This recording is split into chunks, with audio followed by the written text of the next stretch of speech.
Salut, braves gens.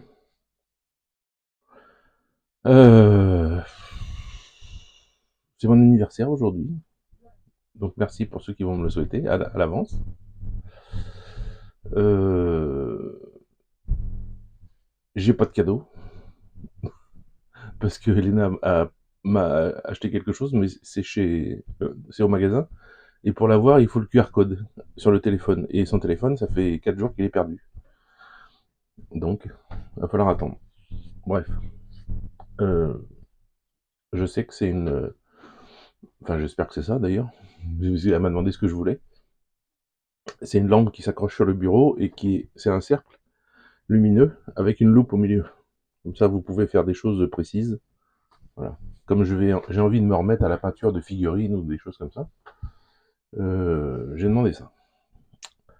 Alors, abonnez-vous, mettez un pouce, un commentaire, comme quoi je suis formidable, etc., comme d'habitude. Euh, tout ce qui est insulte et tout ça, faut que vous le sachiez à l'avance. Hein. Je lis les commentaires, alors pas tout, mais j'ai pas le temps de tout lire maintenant. Quand j'ai commencé la chaîne, je lisais tout. Mais ça me prenait 40 minutes. Quoi. Là, si je commence à lire tout à chaque vidéo, j'en ai pour 3 heures chaque jour. Donc c'est pas possible. Donc je lis les premiers, quoi, puis voilà, quoi. Mais si je lis des insultes ou des trucs comme ça, il faut que vous sachiez que je commence votre commentaire. Dès que je vois que ça part en vrille, je lis pas la suite. Et je vous bannis de la chaîne, de tout. C'est-à-dire vous la verrez plus jamais. Voilà. C'est pas plus mal. On n'a pas besoin de cons avec nous. Donc c'est comme ça. Alors, euh, j'ai reçu hier 2 paquets de cadeaux pour les enfants. Deux, deux. Alors c'est le problème avec Telegram, c'est pour retrouver les gens, c'est impossible parce ils m'ont pas écrit depuis un certain temps, depuis peut-être un mois, et c'est disparu dans les fins fonds de Telegram. Alors, mais par contre, j'ai pris leur nom j'ai pas mis leur nom de famille évidemment, mais j'ai mis leur prénom que je vous les redonne si jamais ils m'entendent là. C'est André au féminin et Philippe. Voilà. Alors il y a un des deux, je pense que c'est Philippe, qui m'a fait un paquet. J'ai jamais vu un truc aussi bien rangé. Je me trompe pas, hein, je crois que c'est Philippe, je crois. Hein. Et avec des photos collées sur le paquet pour dire quoi pour qui, avec les prénoms des enfants. Et voilà, j'ai jamais vu quelqu'un d'aussi ordonné que ça. Donc super. Le seul petit problème, c'est que il y a des petits sachets avec des petits gâteaux. Et dans le voyage, les petits gâteaux, ils ont pas supporté. Les petits gâteaux, c'est de la poudre. Mais c'est pas grave. Je pense que c'était je sais pas, des cookies, des macarons, j'en sais rien. Je sais pas ce que c'était. On voit pas parce que c'est tout écrabouillé. Enfin bref, il y a tout le reste. C'est vraiment bien. Et puis l'autre paquet aussi, pareil. S'il me lit aussi, parce que je sais pas où le retrouver, j'ai reçu en cadeau un journal de 1946 qui s'appelle France URSS. C'est super intéressant. J'ai commencé à le lire hier. C'est c'est génial. C'est vachement bien. Ça vous plonge dans le passé. C'est à l'époque où la France était amie avec les Russes. C'est vraiment intéressant. Ils font tout un truc sur l'agriculture, sur les monuments, la restauration des monuments après la guerre, sur plein de trucs. C'est vraiment bien. Bref. Alors, le sujet dont je voulais vous parler aujourd'hui, qui est un sujet qui est important, qui est- bon, des fois je fais des sujets pas importants, mais là celui-là, il l'est, c'est en fait une loi française qui a essayé de faire passer euh, la France idiote, comment on dit? La France LFI, là, la France idiote, et qui est passée, qui a été votée, figurez-vous. Mais comme il y a eu la censure et la loi de finances a été annulée, du coup, cette loi qui était dedans elle n'a pas été prise en compte. Donc ils ont essayé de la faire repasser, évidemment, et là, le RN a voté contre. Il était temps, puisque pour la première fois, ils avaient voté pour ces andouilles. Donc, qu'est-ce que c'est que cette loi? Est-ce que j'ai un nom de loi ou j'ai pas vu? Non. Alors attendez, ici, il y a peut-être un nom. Alors, c'est là. Ouais, alors c'est l'article 3, mais bon, comme ça a été supprimé, ça aurait pu s'appeler comme ça. Peu importe. C'est une loi que veut faire passer la France idiote, euh, dont vous savez que les électeurs sont tous des pulapis, des pieds, qui fument du cannabis, qui ont les cheveux dégueulasses, là, qui sont crados, qui foutent rien de la journée, qui veulent pas travailler, voilà, le parti des feignasses, quoi. Donc ces gens-là veulent faire passer une loi qui impose tous les Français qui ont la nationalité française. C'est-à-dire que n'importe où vous serez dans le monde, alors c'est tous les Français, hein, donc ça vous concerne aussi vous. Hein. Tous les Français, n'importe où qu'ils soient dans le monde, devront payer un impôt à la France parce qu'ils sont français. Alors ça existe avec les Américains et l'Érythrée. C'est les deux pays dans le monde qui ont ça. Donc la France ne voulant pas perdre son monopole mondial du pays le plus taxé au monde, évidemment, il fallait bien qu'il fasse quelque chose. Bon, à la vôtre.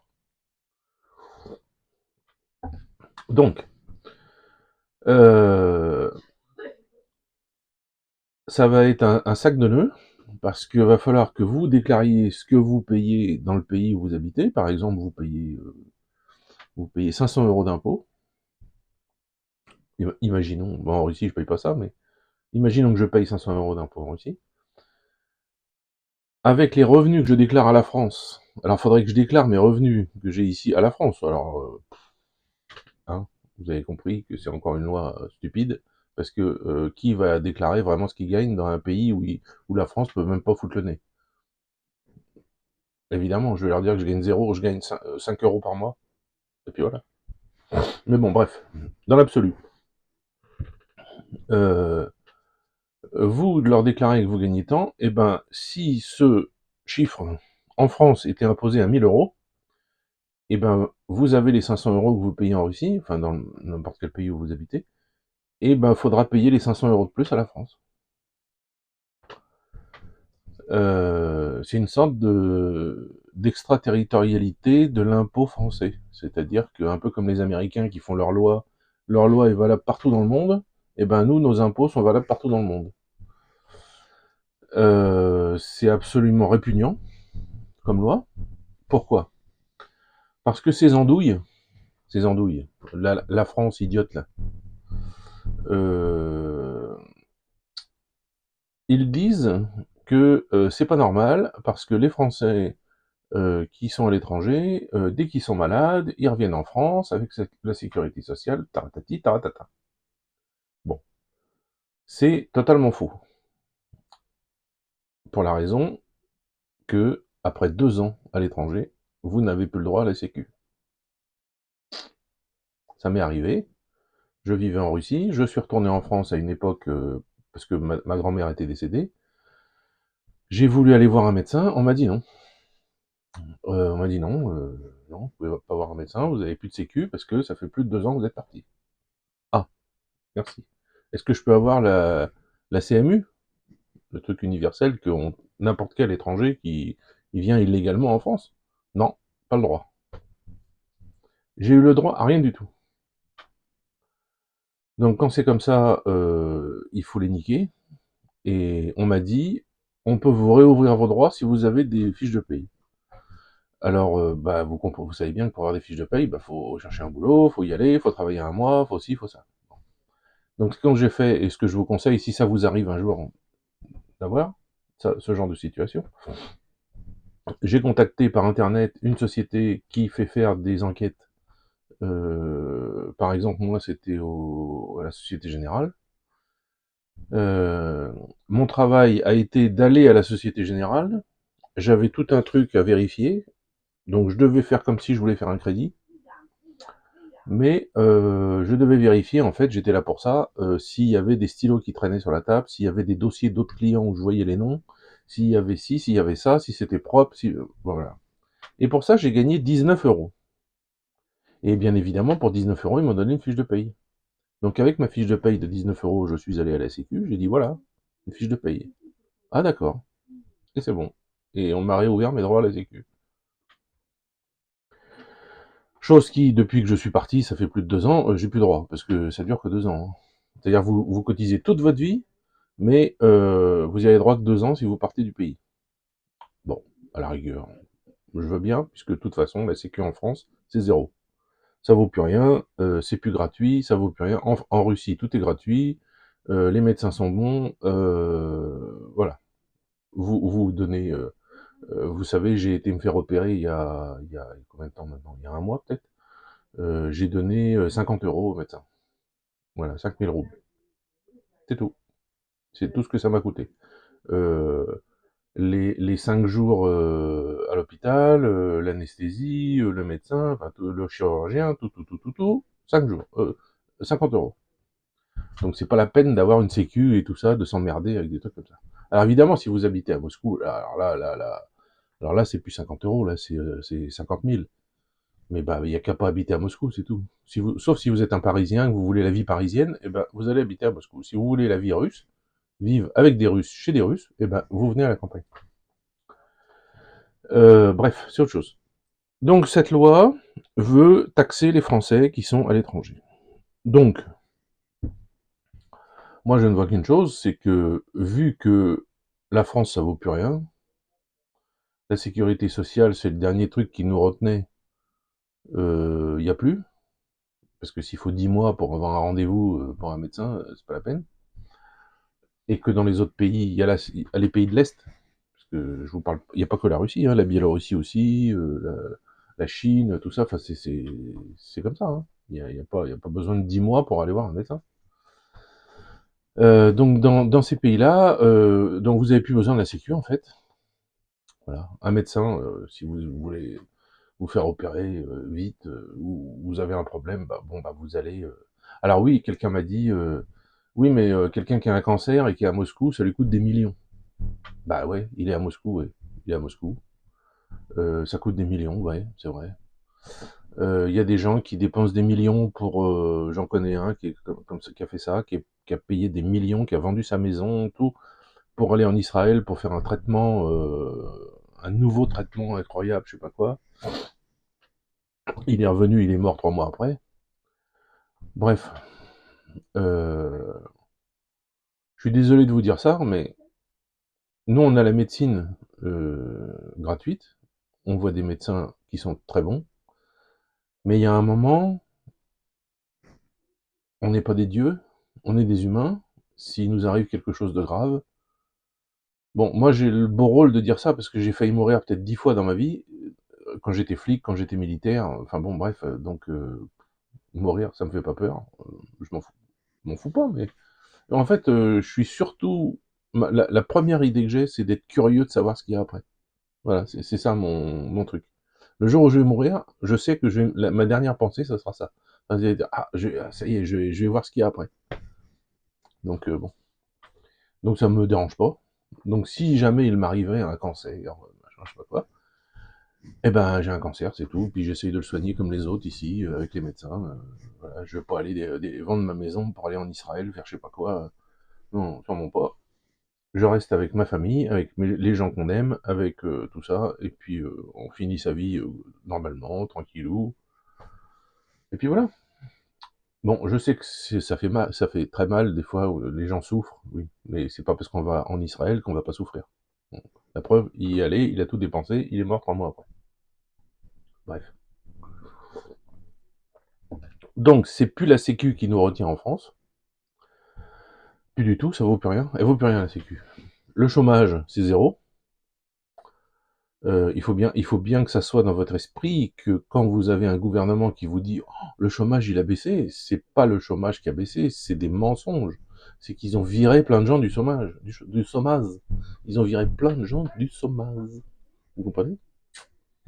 Donc le chômage, c'est ça, comme ça qu'on fait baisser les chiffres. Comme je vais vous révéler un secret, Nicolas Sarkozy, ministre de l'Intérieur qui voulait devenir président, il a fait passer une note de service dans tous les commissariats de France pour dire, à partir de maintenant, quand quelqu'un se fait cambrioler, c'est plus une plainte, c'est une main courante. Et il a été vu avec les assureurs, ils sont d'accord pour prendre les mains courantes comme plainte, quoi. Ils sont d'accord pour prendre ce document au lieu d'une plainte. Donc il s'est mis d'accord avec ses copains assureurs, évidemment. Donc ça a donné quoi? Ça a donné que quelques mois plus tard, je l'ai vu à la télévision à dire regardez comment je suis fort, les cambriolages ont diminué de 75%. Bah évidemment, on prenait plus de plaintes. Voilà. Voilà comment ils font. Et ils font ça avec tout, hein. N'importe quel sujet, dites-vous que les politiques, c'est ça. Jusqu'à De Gaulle, allez, Pompidou peut-être, vous aviez des hommes politiques qui avaient des burnes, qui avaient de l'honneur, qui étaient là pour la France, c'était la France, c'était si, bon, ils avaient fait la guerre, ceux d'avant qui avaient fait la guerre de 14, bah, ils en avaient aussi, mais là, ce qu'on a maintenant, c'est je sais pas, j'ai pas de mots, quoi, c'est des zéros, quoi. C'est rien, c'est des mauvais, c'est des profiteurs, c'est des... Je suis sûr et certain que Bayrou, là, il est en train de chercher ses ministres, et son premier argument, c'est, bon, on va rester quelques mois parce qu'on va se faire dégager, mais après, la retraite, t'auras ça, t'auras la voiture, t'auras ci, t'auras ci, t'auras ça. Et il y en a qui vont dire, oui, oui, d'accord, je suis d'accord pour qu'on m'insulte pendant 3 mois, ou 3 ou 6 mois, et puis à la fin, j'aurai tout ça, j'aurai une belle retraite. Voilà, c'est ça aussi qu'il faut supprimer à tous ces gens.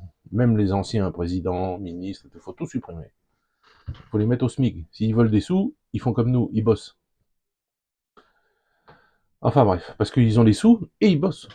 Vous, quand vous êtes à la retraite, c'est limite si vous n'avez pas le droit de bosser. Vous avez votre retraite, vous vous démerdez avec ça. Donc c'est des ordures, il faut les traiter comme des ordures. Toujours est-il que cette loi, donc les Français de l'étranger, devraient, alors elle a été supprimée, mais ils vont pas en rester là, devraient payer des impôts. Alors, on est bien d'accord que moi, le premier, dès que j'ai la nationalité russe un jour, je renonce à la nationalité française. Je n'irai pas refaire mon passeport, j'en ai plus rien à foutre. Ça m'intéresse plus, je veux même plus foutre les pieds en France. Déjà, c'est dangereux. Bon, j'ai pas peur du danger, mais si je vais avec ma femme, j'ai pas envie qu'il arrive quelque chose. Être en France, n'importe où maintenant, c'est dangereux. Pourquoi? Parce que je vous révèle encore un truc, de quand j'étais flic. À l'époque, je sais plus qui c'était le Premier ministre, mais ils ont trouvé du plus intelligent que quand des jeunes foutaient le bordel dans une cité, qu'ils étaient plusieurs frères, ou enfin la famille, bref, on venait, on interpellait tout le monde, le père, la mère, le grand-père, la grand-mère, les enfants, tout ça, tout ça, tout ça, on les retirait de la cité et on les mettait dans un village de France. Ça donnait deux choses. En même pas une semaine, il y avait une autre famille qui avait pris la place de cette famille dans la cité, ça, pas de souci, et ça pourrissait le village en question. Parce que les papis, les mamies qui vivaient dans les villages, bah, ils commençaient à être cambriolés, à se faire attaquer, à être obligés d'aller au distributeur tirer des sous, sinon ils se faisaient casser la gueule, etc., etc. Voilà. En fait, ils ont pourri toute la France. Et maintenant ça fait 20 ans de ça, toute la France est pourrie. Toutes les villas, tous les villages, les petites villes, regardez où vous habitez, il y a de la racaille, ça n'existait pas avant. Moi, j'étais d'une génération où, quand j'étais jeune, je me rappelle, par exemple, on disait que il fallait pas faire chier un Normand. Parce que si t'allais en Normandie et que tu l'emmerdais, tu te prenais un coup de fusil. Et c'était comme ça, et c'était vrai. Et ben, regardez en Normandie comment c'est maintenant. Et ben, l'État a réussi, par l'école, par les lois, en étant sévère avec les gens comme nous, et non pas avec la racaille, évidemment, d'avoir des Normands tout mignons, tout gentils, tout calmes, tout, il n'y a plus, c'est fini. Les anciens, il n'y en a presque plus. Voilà. Ils ont réussi à faire ce qu'ils voulaient. Donc, renoncement de la nationalité française, ça y est, moi j'ai aucun problème avec ça. Pour moi, la France, elle est morte à la démission de De Gaulle. Jusqu'à là, la France, c'est un livre d'histoire formidable. Il y a eu des rois, il y a eu un empereur, il y a eu plein de choses. Il y a eu la France, ça a été génial. Il y a eu la résistance pendant la guerre. Il y a eu les soldats français qui se sont battus comme des lions de 39 à 40. Parce qu'il faut savoir quand même qu'ils ont résisté à l'armée allemande en reculant, mais en résistant à l'armée allemande jusque dans la Manche. Vous savez peut-être pas ça, mais jusque dans la Manche, ils ont résisté. Euh, Ils ont fait beaucoup de pertes aux Allemands, notamment avec les tanks, parce que les tanks français étaient supérieurs aux chars allemands, figurez-vous. C'est l'utilisation qui en a été faite qui a été mauvaise pour nous. C'est-à-dire qu'un tank, une unité d'infanterie. Les Allemands, c'était 250 tanks qui vous arrivaient sur la tronche. Voilà, il y a peu d'infanterie, mais 250 tanks qui arrivaient d'un coup. Donc le tank tout seul avec ses petits soldats, eh ben, il pouvait rien faire. Bref, toujours est-il que j'en entends souvent parler, par les Français qui vivent ici, renoncement de la nationalité. S'ils veulent aller en France, ben, ils demanderont un visa de tourisme russe, et puis c'est tout. Puis de toute façon, personne ne veut retourner en France, en général. J'ai un copain ici qui retourne parce qu'il a évidemment, il a les enfants, il a les petits-enfants, bon. Mais sinon, les autres, non. Donc voilà, je voulais vous parler de ça. Si vous vous expatriez, sachez que il prévoit. Alors, ça, comme je vous ai dit, ça n'a pas été revoté, ça a été représenté au vote, mais le RN a voté contre. Mais tous les autres ont voté pour, hein. Et le RN avait voté pour la première fois. Donc, moi, j'ai plus confiance en aucun d'eux. De toute façon, ils tournent leur veste. C'est juste des trucs pour avoir des postes. C'est que ça. C'est flagrant. Il n'y a aucun honneur. Il n'y a rien. Il y a zéro. Je veux dire, tous les gens des années 1800, 1820 doivent se retourner dans leur tombe, et même après, hein. Parce que la France, ça marchait sur ça marchait sur la parole donnée, sur l'honneur, sur machin, sur tout ça. Si vous insultiez quelqu'un, il vous balançait un gant dans la tronche, et puis il fallait aller se battre à l'épée ou au pistolet, et c'était réglé. Et c'était Dieu qui réglait, en fait. Voilà. Donc, fallait bien que je vous le dise, tout ça, parce que c'est une loi qui vont essayer de faire passer. Là, Bayrou, il va pas durer, donc il va vite se faire dégager. De toute façon, il sait même pas qui prendre comme ministre et personne ne veut y aller. Et ensuite, l'autre, soit il fait l'article 16, soit il va bien être obligé de nommer un mec de gauche ou un mec du RN. Et si c'est un mec du RN, ils vont tous voter contre lui. Si c'est un mec de gauche, ils vont tous voter contre lui. Donc du coup, ils vont dégager aussi. Enfin bon, c'est ingérable. Euh, Quelqu'un qui réunit tout le monde, il n'y en a pas. Il n'y en a pas, ça n'existe pas. Seule et unique solution, quelqu'un qui vient et qui impose une dictature. Il n'y a pas d'autre solution. Il n'y en a pas d'autre. La démocratie, c'est un grand mot qui veut plus rien dire. Ils se cachent derrière ça, tous les hommes politiques français, là, derrière la démocratie. C'est la démocratie, on fait ça pour la démocratie, ici c'est la démocratie. Et elle est où la démocratie? Vous rigolez ou quoi? En fait, c'est ça les politiques, c'est ils vous disent, ils vous enrobent tous leurs mensonges de choses comme ça, et à l'intérieur, c'est que de la merde. Ils vous mentent, c'est faux. Il n'y a pas de démocratie en France, il n'y en a pas. Où ils sont les référendums quand il y a des décisions à prendre? Il n'y en a pas. Euh, Elle est où le... là, il y a un parti qui a 11 millions de voix, les autres en ont beaucoup moins. C'est pas dans ce parti-là qui choisit le Premier ministre, l'autre, c'est dans les plus petits qui ont fait rien du tout et que personne ne veut. Voilà. Elle est où la démocratie dans tout ça? La démocratie, soi-disant, c'est de respecter le peuple. Et ben, il est où le respect du peuple? Il n'y en a pas. Tous les impôts qu'on vous met, toutes les amendes qu'on vous met, tout finit en justice. Ça, c'est à vomir, parce que quand vous êtes en justice, vous voyez les juges, ils sont imbus de leur personne, ils se pensent au-dessus de tout, ils sont là, ils se croient importants. Les juges, les avocats, les procureurs, c'est tout des trous de balles, tout ça. Ils me dégoûtent tous ces gens. Heu, quand vous vivez en Russie, en fait, vous voyez les choses avec d'autres yeux. J'ai l'impression que c'est comme si j'avais pris de la hauteur et que je voyais la France autrement, vous voyez? Je suis plus dedans, donc je vois autrement. Et ben ça fait vachement de bien. Enfin voilà. Bon, bah voilà, c'est ce que je voulais vous dire pour cette loi. Cette loi, qu'est-ce que je peux vous dire sur cette loi? Bon, bah que c'est LFI qui l'a présentée, avec le nouveau Front Populaire aussi. Ça s'appelle un impôt universel ciblé.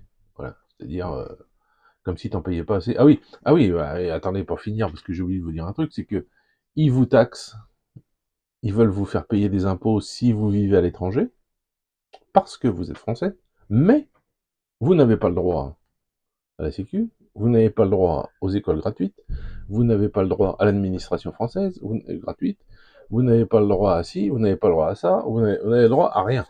Zéro. Vous n'avez le droit à rien, mais faut cracher au bassinet. Voilà. Et tout ça présenté par le parti qui représente tous les pulapis de France.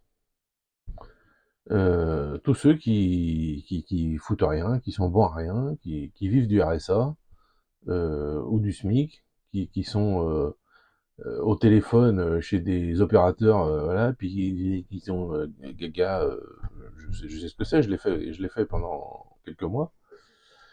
J'ai vu qui travaillait là-dedans, les électeurs de LFI justement. Enfin bref, voilou, c'est dit.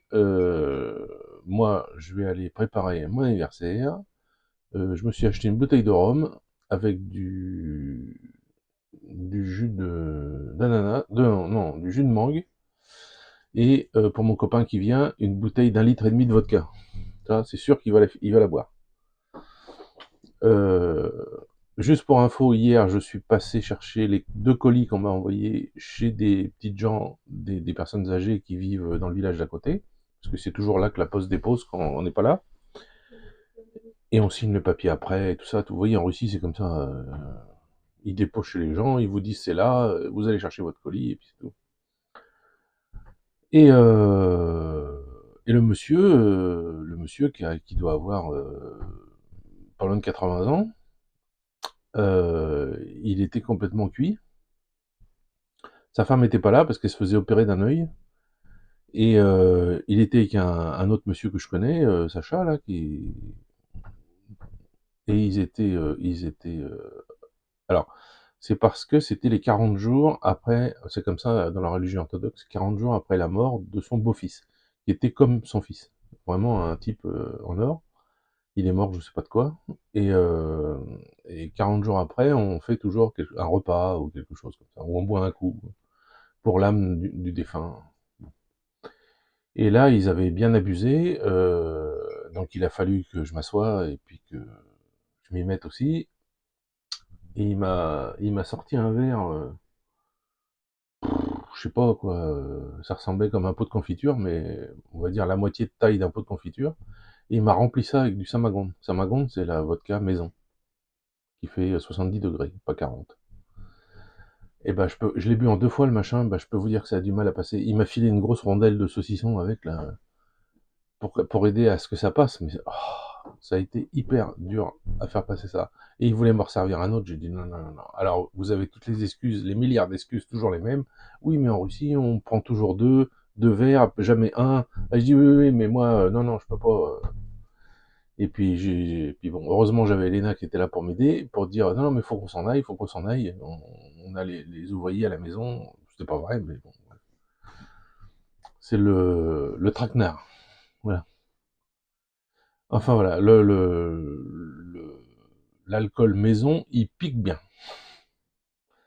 Allez, à plus, et puis bon dimanche, sous vos applaudissements.